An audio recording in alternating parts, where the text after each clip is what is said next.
Hola, buenos días muchachos. Esto es otra clase más de física contemporánea. Quiero seguirles platicando aquella historia que es apasionante. Todas estas cosas que se fueron dando desde finales del siglo XIX y los primeros días, la primera mitad del siglo XX. Fue de veras una revolución. Fue algo impresionante todo lo que se empezó a conocer de la naturaleza de la materia en esos últimos años. Les estaba yo platicando la vez pasada, sobre esto del tubo de rayos catódicos, el experimento de rayos catódicos que llevó a cabo Thomson. Esto lo hizo en las finales del siglo XIX. Les había yo dicho cómo en un tubo al vacío en el que se pone un cátodo, o sea, un electrodo, y se pone un ánodo a una distancia dada del cátodo, y se establece una diferencia de potencial eléctrico. Imagino que todo esto que les platico a ustedes son términos que ya han escuchado y que ya conocen. Al hacer esto, al someter esta par de cátodo y ánodo a una diferencia de potencial dentro de un tubo al vacío, se observa cómo se generan estas cosas que se llamaron los rayos catódicos. Se observó cómo había cierto fenómeno que por lo visto salía del cátodo, se aceleraba dentro de ese tubo e iba a impactar sobre una pantalla fluorescente que estaba en el otro extremo de ese tubo. Y esto se notaba por puntitos luminosos verdes, de un verde muy bonito. Y esto fue lo que dio idea de que allí había una radiación. Y se le llamó, como les había yo explicado a ustedes, radiación de rayos catódicos. Entonces, insisto que con este experimento se pudo demostrar, esto lo platiqué a ustedes desde la vez pasada, que hay ciertos rayos.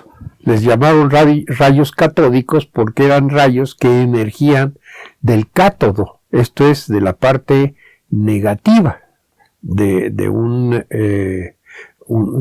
par de electrodos negativo-positivo sometidos a una diferencia de potencial eléctrico. Se le llamaba por eso rayos catódicos. Y haciendo otro experimento que consistía en poner un campo magnético externo a este tubo de rayos catódicos, se podía ver cómo ese haz de rayos que emerge del cátodo se curva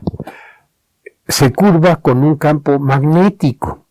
Esto lo que dio lugar es a pensar que no se trataba de radiación, se trataba de partículas cargadas. Y como les explicaba yo la vez pasada, estas partículas cargadas fueron los que se identificaron como electrones. Estos fueron los electrones. Se pudo determinar entonces que los electrones tienen una relación de carga eléctrica a masa, que es la que ya les dimos a ustedes, que es 1.76 por 10 a la 11, y que está descrita en coulombs, que es la unidad de carga eléctrica por kilogramo. Posteriormente, Millikan, ¿se acuerdan ustedes que hizo otro experimento muy complicado, muy refinado, con el cual pudo determinar finalmente cuál era esa carga del electrón, y determinó que esa carga del electrón era de 1.6 por 10 a la menos 19 coulombs. Pero bueno, quiero utilizar ahorita esto que les platiqué a ustedes la vez pasada, porque aquí hay un par de cosas interesantes en estos experimentos. Una cuestión muy interesante fue que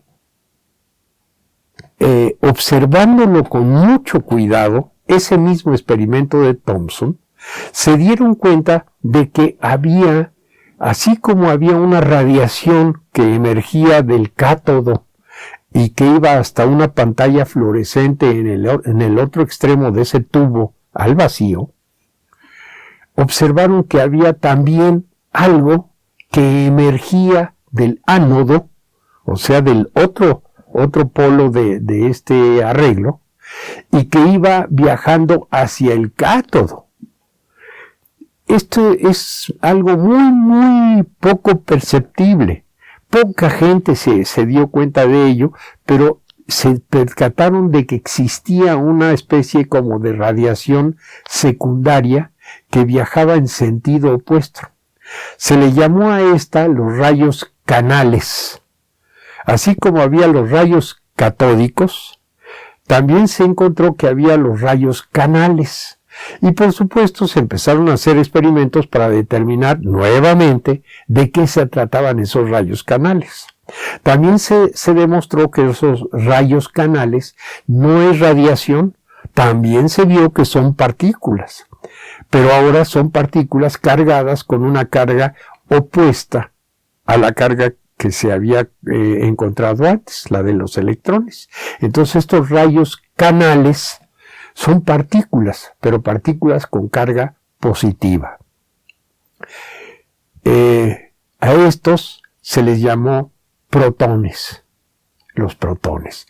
Y de esta manera yo quiero que ustedes se vayan dando cuenta, muchachos, cómo en la mentalidad de la gente que empezó a hacer estos experimentos, poco a poco empezó a surgir una idea de cómo estaría constituida la materia en el núcleo de los átomos.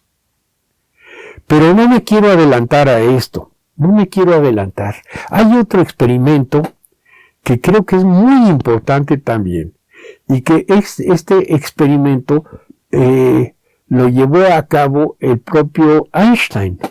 Bueno, creo que les estoy diciendo mentiras. No creo que lo haya llevado a cabo él, pero alguien muy cercano a él lo llevó a cabo, y fue Einstein el que primero entendió de qué se trataba. En un tubo al vacío, en donde hay un cátodo y un ánodo, se empezó a irradiar desde fuera de ese tubo con cierta energía, Y lo que se observó es que cuando se irradiaba con cierta energía, rayos X, para decirlo en pocas palabras, se observó que había una emisión de rayos catódicos dentro de ese tubo al vacío.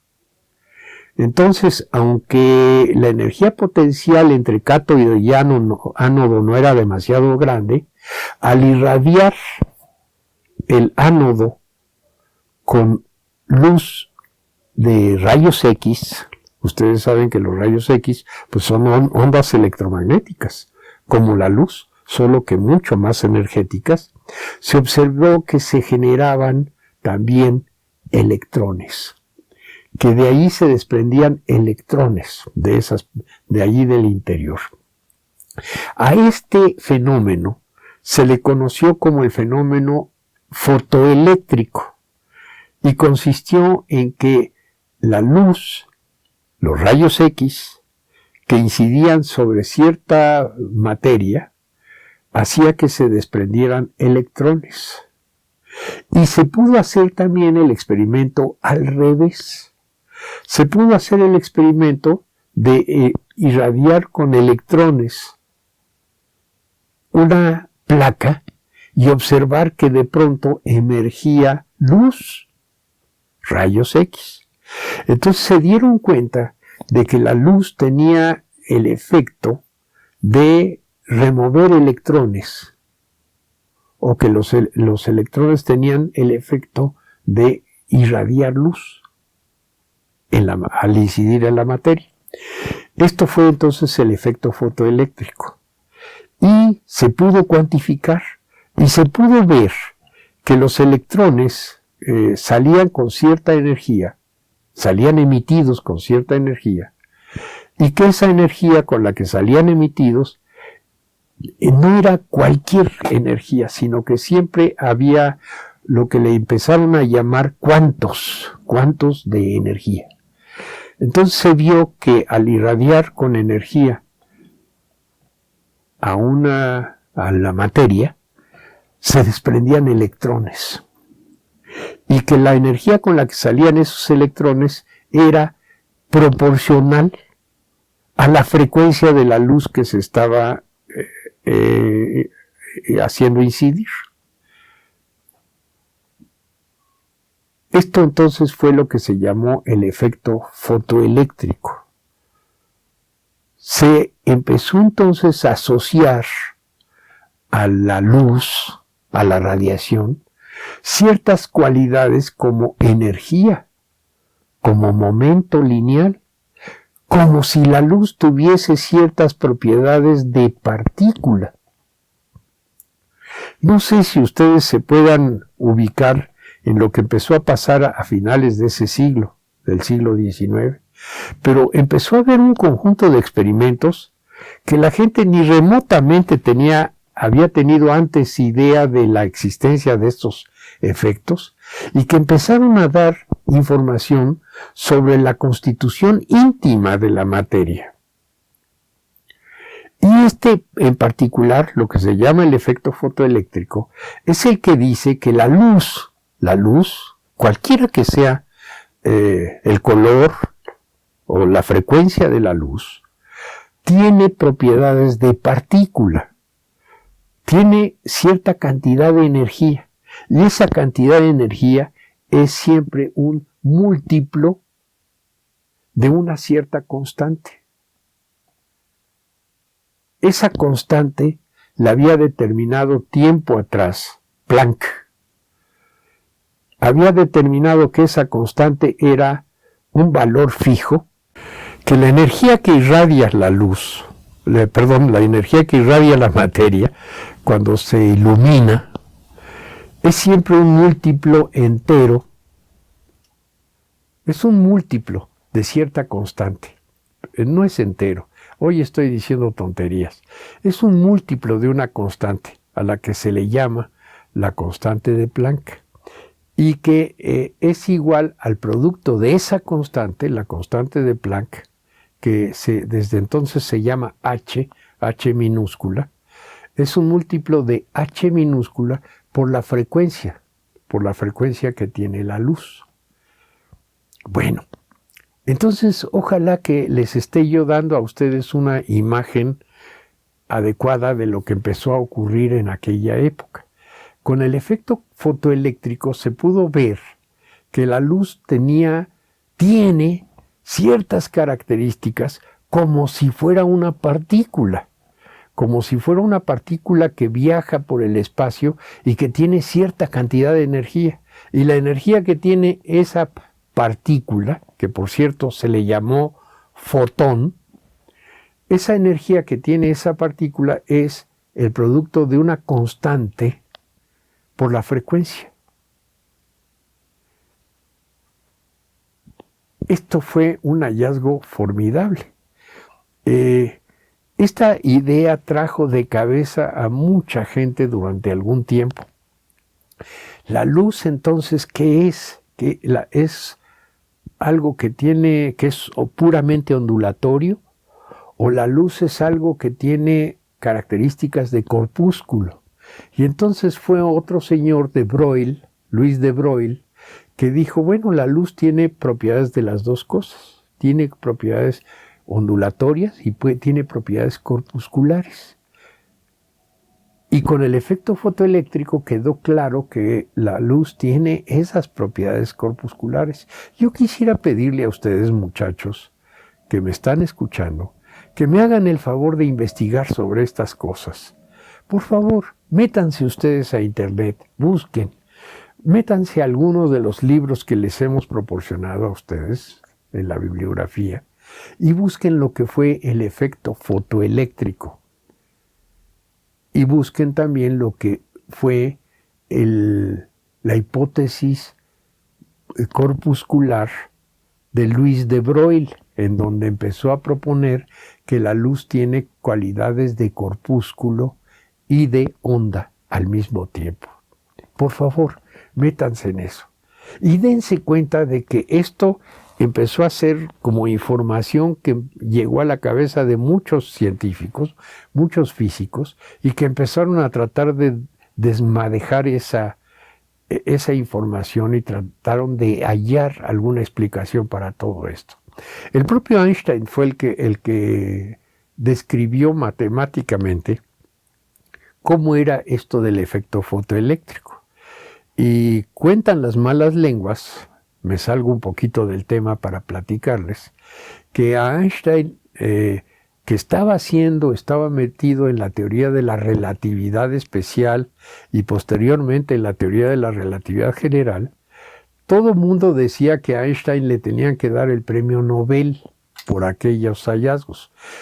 Pero como no había sido posible demostrar ninguno de los efectos de la relatividad, entonces la Academia Sueca de Ciencias no le pudo dar el premio Nobel a Einstein por la relatividad, aunque todo el mundo sabía que se lo tenía que dar. Pero como Einstein dedujo también la explicación del efecto fotoeléctrico, la Academia de Suecia determinó que eso era suficiente para darle el premio Nobel a Einstein. Y así fue. A Einstein se le concedió el premio Nobel no por la relatividad, aunque lo merecía, sino por el efecto fotoeléctrico. Hay incluso otra anécdota que les quiero platicar, aunque no debería, pero ya ven que a mí me encanta platicarles estas cosas. Se dice que Einstein no tenía buena relación con su esposa y que entonces en una de tantas peleas pues decidieron que se tenía que divorciar Einstein de su esposa. Y entonces la esposa le preguntó, bueno, ¿y a mí cómo me vas a proteger si me divorcio de ti? ¿Qué me vas a dar? Y Einstein le dijo a la esposa, bueno, yo te voy a dar todo lo que reciba del premio Nobel. Oye, pero tú nunca has recibido ningún premio Nobel todavía. No, pero lo voy a recibir.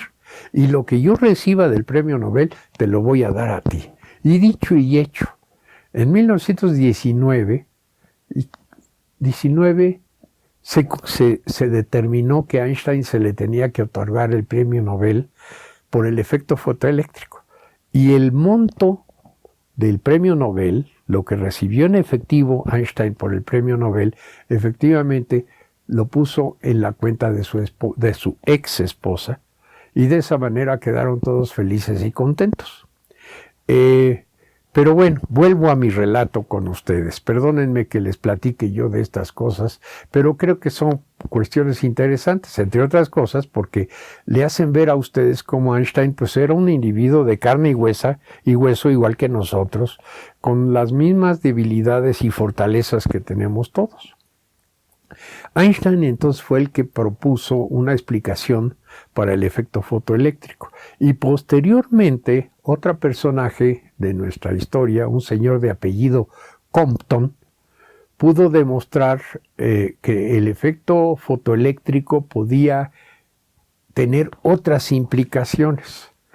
Yo quisiera que ustedes averiguaran cuál fue el efecto Compton. Es un efecto muy parecido al efecto fotoeléctrico, excepto que aquí hay también movimiento de electrones. Entonces, por favor, busquen ustedes en la bibliografía cuál es el efecto Compton. Yo quiero seguir adelante porque yo quiero platicarles otras muchas cosas que tengo en la cabeza. Quiero a ver si me están entendiendo en toda esta baraúnta de cosas que les he estado platicando. Tenemos entonces que hay rayos catódicos, rayos canales, que por lo visto la materia está constituida por electrones y está constituida por protones. También sabemos que la luz tiene ciertas características que son corpusculares, que la luz por lo visto tiene una cierta cantidad de energía y que esa energía es igual al producto de la constante de Planck por la frecuencia de la luz. Mientras más alta sea la frecuencia, más energía tiene. Luz, como rayos X, tienen mucha energía porque la frecuencia es muy alta, muy grande. En tanto que luz roja o infrarroja tiene poca energía porque la frecuencia de la luz roja o de la luz infrarroja es baja. Entonces, todo esto fueron conocimientos que se fueron acumulando desde finales del siglo antepasado, desde finales del siglo XIX, y que empezaron como a integrarse, como un rompecabezas que fue empezándose a integrar en la mente de los científicos de aquella época. Otro personaje que creo que es importante que yo lo mencione es Ernst Rutherford. Desde principios del siglo XX, Rutherford empezó a hacer un conjunto de experimentos, porque él también quería saber cuál es la constitución íntima de la materia. Ya para entonces ya se daban cuenta de que la materia estaba compuesta por electrones, por protones, que electrones son con carga negativa, protones con carga positiva. Electrones y protones forman átomos que no tienen una carga eléctrica neta en general, o sea, son neutros eléctricamente, pero no se sabía todavía cómo estaba hecho un átomo hasta entonces. Les mencionaba yo, por ejemplo, que este señor, uno de los que yo les platicaba a ustedes, pensaba que los átomos eran así como un budín, una masa de protones que tenía electrones como cerezas o como pasas allí en ese budín. Esa era la idea que se tenía de los átomos. Ernst Rutherford se puso a hacer experimentos para tratar de determinar cómo estaba la estructura íntima de la materia. A él se le ocurrió un experimento que fue formidable. Él pensó, y lo llevó a cabo, poner una hoja muy delgadita de oro, que ustedes saben que el oro pues es un material precioso. Entonces él puso una hoja de oro y empezó a bombardear esa hoja de oro con radiación alfa, que ya para entonces se sabía que la radiación alfa no es radiación, son partículas. La radiación alfa se sabe ahora que son partículas positivas. Se sabe ahora que la radiación alfa corresponde a núcleos de helio que emergen de los núcleos atómicos pesados a grandes energías. Se sabe que, por ejemplo, los átomos que son radiactivos de pronto emiten esto que se llamaba radiación alfa y que son núcleos de helio, parejas de protones y neutrones. Y entonces Rutherford empezó a bombardear esa hoja de oro con partículas alfa de alta energía que emergen del núcleo. Y él observó una cosa muy curiosa cuando hizo estos experimentos. Él observó, poniendo un detector del otro lado de la hoja de oro, de donde él estaba bombardeando, él observó que cuando él irradiaba esa hoja de oro con partículas alfa de gran energía, casi toda la radiación, casi todas las partículas alfa con las que hacía incidir en la placa de oro, pasaban del otro lado como si nada hubiera pasado. Las partículas alfa atravesaban la hoja de oro como si no existiera el oro, como si hubiera un vacío. Esto llamó mucho la atención. El haz de partículas incidentes pasaba de largo al otro lado y llegaba hasta el detector como si nada hubiera pasado.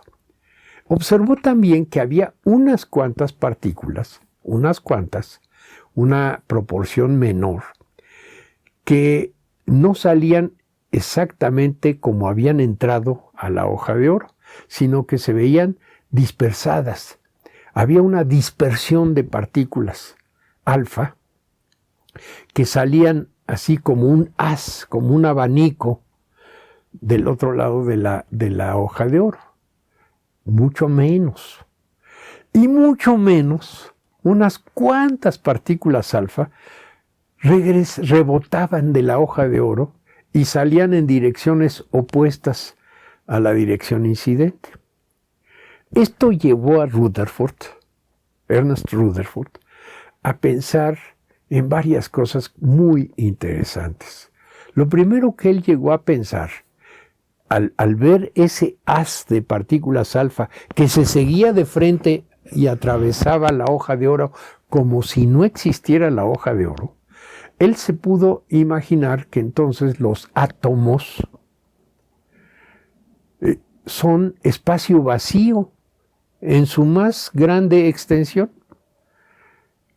como si no hubiera nada, como si no hubiera materia.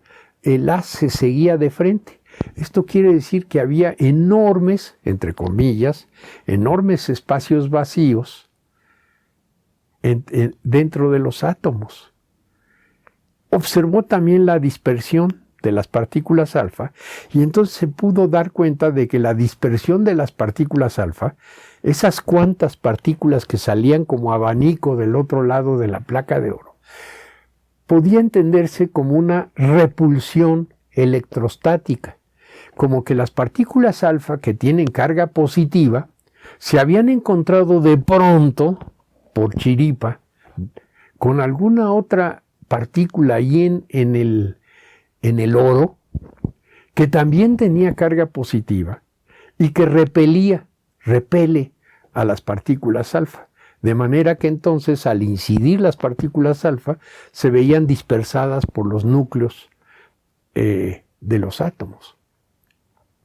O sea que entonces Rutherford llegó a la conclusión de que los átomos son, en su mayor extensión, espacios vacíos, que en el interior de esos espacios vacíos de pronto hay núcleos, como él los llamó, y que esos núcleos son positivos. Y entonces, como los átomos son neutros, pues Rutherford llegó a la conclusión de que allá afuera de esos espacios, a grandes distancias de los núcleos, cuando les digo grandes distancias, desde luego me deben entender que estoy hablando de grandes distancias comparadas con el tamaño de los núcleos. A grandes distancias, de pronto hay electrones, que debe haber tantos electrones por allá afuera como carga positiva tiene el núcleo. Y de esta manera Rutherford llegó finalmente a una idea sobre cómo puede ser un átomo. Él llegó a la idea de que un átomo puede ser como un pequeño sistema planetario, en donde hay un núcleo que vendría a ser como el Sol, un núcleo con carga positiva constituido por protones, y tiempo después se descubrió que también había neutrones, protones y neutrones, y fuera, a grandes distancias de ese núcleo, viajando como si fueran planetas en órbita, los electrones, en una cantidad igual a la carga del núcleo. De esta manera, Rutherford llegó a una expresión, a una idea sobre lo que puede ser el átomo. Esta fue una idea formidable, una idea formidable. Entonces, imagínense ustedes, estoy hablándole a ustedes de principios del siglo XX, cuando de pronto se llega a la conclusión de que los átomos están hechos de unas cargas positivas, protones, y que a su alrededor, como planetas, están girando electrones a enormes velocidades. Esta es una idea formidable. De hecho, es una idea que hasta la fecha persiste. Cuando nosotros vemos algún documental, algún tratado sobre los átomos, generalmente esa es la forma como se representan a los átomos. Un núcleo cargado positivamente y electrones afuera como planetas dando vueltas alrededor del núcleo en una cantidad tal que neutralizan a la carga del núcleo. Este fue entonces el primer modelo atómico que se tuvo de la materia. Yo quiero que ustedes observen los dibujos que se han hecho sobre el modelo atómico de Rutherford, porque es sumamente importante. Les había yo dicho que en el núcleo se tiene una cierta cantidad de protones, que en un número que se llama Z, Z mayúscula, y que es el número atómico. Y les había yo dicho que, por ejemplo, el átomo de hidrógeno tiene solamente un protón en el núcleo. Entonces podemos pensar en ese sistemita planetario en donde hay un protón y solamente un electrón dando vueltas alrededor. Ese sería el átomo de hidrógeno. El átomo de helio tiene 2 protones y 2 neutrones en el núcleo. Es mucho más masivo el núcleo del helio. Y afuera, girando como planetitas, hay 2 electrones. Y así sucesivamente. Y de esa manera se empieza a construir toda la tabla periódica, la misma que yo les empecé a platicar la vez pasada. Yo quiero que ustedes recapaciten sobre esto. Piensen en esto porque fue un hito, fue un cambio en la mentalidad de la gente cuando empezaron a descubrir que la materia tiene cierta estructura íntima y que esa estructura es protones, electrones y a partir de 1932, o sea, ya muy entrado el siglo XX, se descubrió la existencia de estos que se llamaron neutrones, que son partículas que no tienen carga eléctrica, que son más o menos del mismo tamaño que los protones, o sea que son un poquito más masivos que los protones. Si podemos medirlo en términos de la masa del electrón, los protones equivalen a 1837 veces la masa del electrón y el neutrón es 1839 veces mayores que la masa del electrón, excepto que los neutrones no tienen carga eléctrica. Neutrones, protones y electrones son, por lo visto, esto es lo que se descubrió a principios del siglo XX, los elementos esenciales de la materia. Los átomos están hechos de neutrones, protones y electrones. Yo quiero dejar por el momento hasta acá mi plática con ustedes, muchachos. Quiero pedirles que lean, que vean los dibujos que se formaron desde aquella época sobre los modelos atómicos y que vean ustedes cómo la gente empezó a entender cómo está hecha la materia. Vamos a dejarlo por el momento hasta acá, muchachos. Nos vemos entonces. Hasta luego.